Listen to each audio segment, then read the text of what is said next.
আসসালামু আলাইকুম, আমি নাফিস আহমেদ মৃধা এন্ড এই ভিডিওটা খুবই ইম্পর্টেন্ট একটা ভিডিও। কারণ বাংলাদেশের মোরলেস 30 to 40% স্টুডেন্ট দেখা যায় যে একটা স্টেজে চায় ইয়ার ড্রপ দিতে চায় বা ইয়ার মানে লাইক আরেকবার একটা রিটেক দিতে চায়, এবং তাদের এরকম একটা সিনড্রোম তুমি একদম কমন ধাঁচে পাবা যে কলেজে পড়ায় না, আমিও পড়ি না। এখন মজার কথা হলো, বাংলাদেশে যদি খুব টপ টায়ার 5 থেকে 6টা কলেজ বাদ দিয়ে দাও, বাদ বাকি যেরকম 500-600 কলেজ আছে সবগুলো কলেজেই কিন্তু এই ঘটনাটা সেম, যে কলেজে কিন্তু ঠিকমতো পড়ায় না। টিচার আসে কি করে বুঝে না, গল্প করে, নাহলে নিজের কোচিং এ পড়ায়, প্রাইভেটে পড়ায়, এরকম একটা দেখা যায় যে তারা কলেজে এসে পড়াইতে চায় না বা পড়ায় না। তো এইটা পর্যন্ত ঠিক আছে, আমরা মানলাম যে এটা না হলে আমাদের অন্য কারো ফল্ট ওইখানে দাঁড়ায় যখন আমিও পড়ি না এরকম একটা ঘটনা ঘটে। প্রশ্ন করবো আমাকে যে ভাই আমি পড়বো কেমনে যদি আমার কলেজে না পড়ায়, সেই জিনিসটার সলিউশন নিয়ে আজকের এই ভিডিওটাতে কথাবার্তা বলবো, সো দ্যাট আজ থেকে তুমি 26 ব্যাচ হও, 25 ব্যাচ হও, যখনই থাকো না কেন, তুমি যখনই ভিডিওটা দেখো, আজ থেকে যেন 6 থেকে 1 মাস, 6 মাস বা 6 মাস থেকে 1 বছর পরে যেন তোমার কাছে এরকম একটা ঘটনা না ঘটে যে তোমার কাছে ইয়ার ড্রপ দেওয়া লাগে বা তোমাকে আবার একটা রিটেক দেওয়া লাগে। ঠিক আছে, এরকম যেন না ঘটে। দ্যাটস এই ভিডিওটা। তার আগে তুমি তোমার একটু সিনড্রোম গুলো জেনে রাখো, যে তোমার মধ্যে যদি এই মুহূর্তে দাঁড়ায়, এখন দাঁড়ায় যদি এই 7টা পয়েন্ট থাকে, তার মানে তোমার মধ্যে এই ইয়ার ড্রপ দিতে চাওয়া বা তোমার লাইফ থেকে একটা বছর চলে যাওয়া বা এইচএস তে খুব খারাপ একটা এক্সাম করা, অ্যাডমিশন এলিজিবল হতে না পারা, এরকম একটা ঘটনা তোমার ঘটার চান্স অনেক বেশি। পয়েন্ট নাম্বার 1 হচ্ছে ভাই ইয়ার ড্রপ দিব। প্রথম থেকে একটা পোলাপান থাকে, এক টাইপের পোলাপান থেকে, খুব ম্যাচ টাইপের মাইন্ডসেট। ও শুরু থেকে চিন্তা করে ভাই আমি ইয়ার ড্রপ দিব, এরকম একটা মাইন্ডসেটে তুমি যদি বড় হও, সমস্যা, তুমি ভবিষ্যতে একটা বিশাল প্রবলেমে পড়বা। সেকেন্ড, পরের মাসে স্যার চেঞ্জ করব, মানে এই মাসে এখানে পড়ছি আমার হয় নাই, পরের মাসে আরেকটা স্যার চেঞ্জ করে ওই স্যারের কাছে পড়বো। এরকম মেন্টালিটি যাদের মাথায় আছে তারা তুমি দেখবা যে এরকম একটা ঘটনা তোমার ঘটবে, যে কোন স্যারের পড়ায় তুমি ক্যাপচার করতে পারবা না, কারণ তোমার মাথায় একটা অপশন, তুমি তোমার ব্রেনকে অলরেডি একটা এরকম অপশন দিচ্ছ যে স্যার ভালো লাগবে, পরের মাসে আমি স্যারটাকে চেঞ্জ করব। তো এরকম যদি কাজ তুমি বারবার করো, তুমি যদি প্রতি মাসে বুঝো যে তোমার স্যারের সংখ্যা প্রতি মাসে চেঞ্জ হচ্ছে, কোর্স চেঞ্জ হচ্ছে, বই চেঞ্জ হচ্ছে, তুমি বুঝবে তুমি কিন্তু এই সিনড্রোমটাকে খুব তাড়াতাড়ি পড়বা এবং তোমার লাইফ থেকে কিন্তু একটা বছর চলে যাবে। থার্ড থিং, মানে নতুন বই লাগবে। এখনকার যে বইগুলো পড়ছে এটাতে হচ্ছে না, তখন পড়ছি কাজ হচ্ছে না, ইসাক লাগবে, হাজারি পড়ছি কাজ হচ্ছে না, প্রফেসর লাগবে, এই যে সিনড্রোমটা, এটা one of them. Fourth, relationship নিয়ে খুব বাজে লেভেলে অবসেস তুমি, টক্সিক হোক ইনটক্সিক হোক, তুমি খুব বাজে লেভেলে অবসেস আছো রিলেশনশিপ নিয়ে। ফিফথ, প্র্যাকটিক্যালটা লিখে ফেলি, এরকম একটা মাইন্ডসেট তোমার থাকে, আচ্ছা কলেজে পড়ায় না, ভালো কথা, আমি তাহলে এখন পড়ালেখা করব না, পরে পড়াশোনা করব না, এখন কলেজেও যাব না, বাসায় বসে বসে আমি প্র্যাকটিক্যালগুলো লিখে ফেলাই, এই একটা ভুল। সিক্স হচ্ছে কি, বাংলা বই পড়ে মজা নেই, মানে বাংলা বইয়ের সাহিত্য পড়ে, বাংলা বইয়ের উপন্যাস পড়ে, গল্প পড়ে, লেখা পড়ে, শব্দ চয়ন দেখে মজা নেই, আনন্দ নেই, এটা কিন্তু একটা সায়েন্সের স্টুডেন্টের মানায় না, এই কাজটা তুমি করো। সেভেন, ফিজিক্সের কিছু অ্যানিমেশন দেখি, মানে পড়ালেখা পড়া হবে, এখন তো জাস্ট মানে কলেজেই তো পড়ায় না, এগুলো পরে এক টান দিয়ে একটা ক্র্যাশ কোর্স দিয়ে মেরে দিব না, সমস্যা নেই। এখন খালি আমি হচ্ছে এরকম করে স্ক্রল করে বিভিন্ন অ্যানিমেশন দেখবো, তমুক সায়েন্স ল্যাবে যায় একটা এক্সপেরিমেন্ট হইছে, নিউটন কেন এইটা বলছে, এই টাইপের এক্সপেরিমেন্ট আমি বসে বসে অ্যানিমেশনে দেখবো। এই যে 7টা সিনড্রোম তোমার আমি দিলাম, এই 7টা সিনড্রোম যদি তোমার মধ্যে থাকে, সাধু সাবধান, সামনে এমন একটা ধরা খাবা যে তুমি জাস্ট কলেজে পড়ায় না, এই ফ্যাক্টটা তো বাদ দাও, তুমি নিজে তো পড়া হবেই না, দিন শেষে তোমার হাতে রিটেক দেওয়ার মতো যে মেন্টাল এনার্জিটা থাকবে ওইটাও থাকবে না, সব মেন্টাল এনার্জি একদম ড্রেইন হয়ে যাবে। তো এইটার ভাই অ্যাকচুয়ালি সমাধানটা কি? আমি বেসিক্যালি 9টা স্টেপে সমাধান করতাম। সমাধানগুলো কি কি? প্রথম হচ্ছে কাট off shits, even if it's your toxic boyfriend or girlfriend, মানে এ যেই হোক না কেন, যত প্রকারের শিট আছে কাট অফ। দেখো কি কি ঝামেলা চলে এখানে, শিট যেমন চিন্তা করো, স্যার আমি বুঝতেছি আমার স্যার দিয়ে পোষায় না, আমার একটার পর একটা চেঞ্জ করা লাগে, স্যার এবার দেখো সহজ সলিউশন, তাই না? স্যার মানে হাতে ওষুধ, মানে হাতে ব্যথা পেয়েছে, হাত কেটে ফেলাও, এরকম সলিউশনটা, ঠিক আছে? সলিউশন আসলে এটা না। কাট অফ শিট বলতে আমি বোঝাচ্ছি তুমি যেটা বুঝছো যে এই স্যারটা কাজ হচ্ছে না, তাহলে এর কাছে আমার আর সময় নষ্ট করার দরকার নাই। ইটস নট লাইক পরের মাসে, ইটস নাও, বুঝতে পারছো? একটা কোর্সে কাজ হচ্ছে না, ইটস নট লাইক পরের মাসে, if you can afford it's now. তুমি বুঝতেছো পেইড কোর্সে তোমার জন্য হয় না, তাহলে বা পেইড কোর্স বা কিনছি বা ফেলাই দাও, এখন থেকে ফ্রি ক্লাস করব, ফ্রি ক্লাসে পোষায় না, পেইড কোর্সে আসবে। Do whatever you want but do it instantly, cut off sheets instantly, ঠিক আছে? একটা বই আছে সেটা হচ্ছে 48 লস অফ পাওয়ার, ওই বইতে বলা হয় তুমি যদি তোমার লাইফ থেকে কোনো কিছু দিকে কাট করতে চাও, কাট অফ করতে চাও, you should do it instantly. সেই প্রসেসটা তোমাকে মেক শিওর করতে হবে যে কাট অফ মানে এই না যে আস্তে আস্তে আস্তে, এটা ইনস্ট্যান্টলি করতে হবে। কেউ যদি সিগারেট খাও ছাড়তে চায় সে ইনস্ট্যান্টলি ওই সেকেন্ডে ছাড়ে, ঠিক আছে? Got the point. সেকেন্ড আসো, ইউটিলাইজ হোয়াটএভার ইউ হ্যাভ। একটা মাথায় রাখবা, ক্যাপ্টেন আমেরিকার একটা ডায়লগ ছিল না, হোয়াটএভার ইট টেকস, ওইরকম করে একটা ডায়লগ বানায় নিবা যে হোয়াটএভার আই হ্যাভ।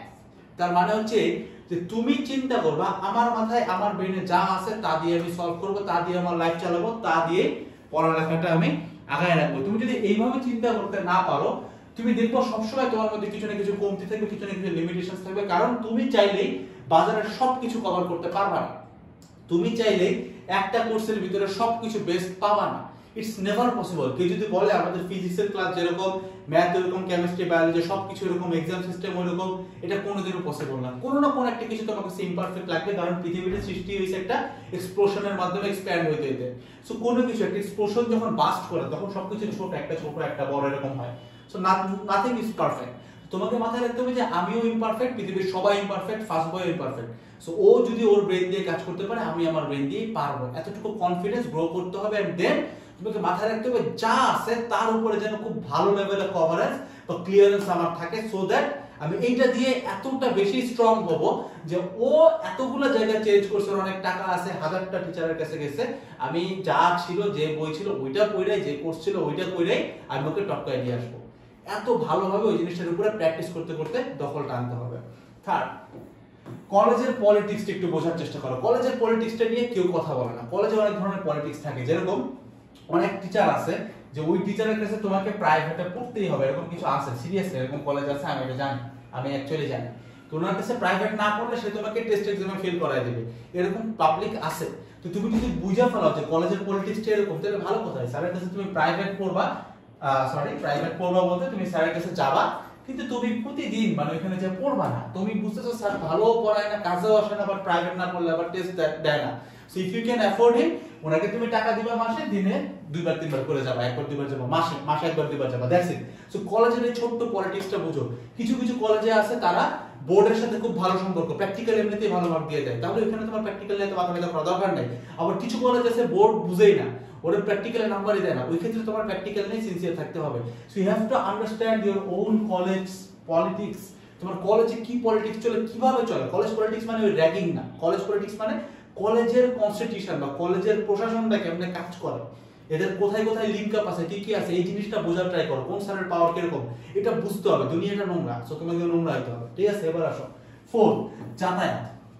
কলেজ লাইফে তুমি বুঝছো যে তোমার কলেজ এখান থেকে প্রায় 5 ঘন্টা দূরে, বাট এবং কলেজে পড়ায় না, তুমি রেগুলার এখানে যাতায়াত করো, এই জিনিসটা বাদ দিতে হবে। তোমাকে বুঝতে হবে কলেজ পলিটিক্স। তুমি যদি বুঝো যে কলেজে রেগুলার ক্লাস করা লাগে না, বা তুমি যদি বুঝো কলেজে রেগুলার ক্লাস করা লাগে, তাহলে কলেজে খেতাবালিশ নিয়ে যাবে। কেমন বুঝাইছি? লাইক কলেজ তুমি জানো তোমার যাওয়াই লাগবে, যাওয়া একদম ফরজ কাজ, তোমার যাওয়াই লাগবে, না গেলে তোমার টেস্টে বসতে দেবে না, অ্যাটেন্ডেন্স নিয়ে পেইন দেয়। এই ক্ষেত্রে তুমি যেটা করতে পারো, কলেজে তোমার পড়ার যতগুলো বই আছে, যতগুলো নোট আছে, সবকিছু নিয়ে যাবা।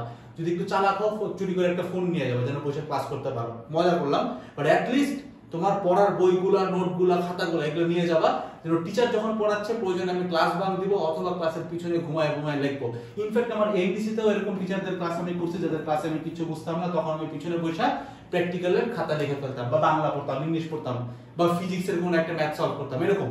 সো তুমি যদি বুঝো যে তোমার কলেজে যাওয়া ফরজ, কিন্তু কলেজে যায় কাজ হতেছে না, তখন কি করবা? কলেজে পুরা গোষ্ঠী নিয়ে চলে যাবা, যেন কলেজটারে বাসার মতো ট্রিট করতে পারো, যে 5 ঘন্টা লাগে গেছি, আমি যাবো, যে আমার এখানে পড়াশোনা শেষ করবো, এত ভালো মতো পড়ার ট্রাই করবো যেন বাসায় এসে 2-3 ঘন্টা বসলে হয়ে যায়। Got my point? এবার আসুন 5, সলভ টেস্ট পেপারস। তোমার মাথায় যত প্রকারের কনফিডেন্স আসুক না কেন, মানে কনফিডেন্স লো হোক না কেন, বা তোমার লাইফে প্রবলেম যেমনই হোক, যে তোমার মনে হয় এইচএসসি তে কোশ্চেন কঠিন হবে, কলেজের টিচাররা বুঝে না, আমার ফ্রেন্ড সার্কেল বুঝে না, ফ্রেন্ড সার্কেল বইয়ের রিভিউ বুঝে না, মেডিকেলের এমও বুঝে না, ওই ক্ষেত্রে তোমার একটা সলিউশন হচ্ছে যেইখান থেকে কোশ্চেন হয় বা প্রিভিয়াস কোশ্চেনগুলো দেখা।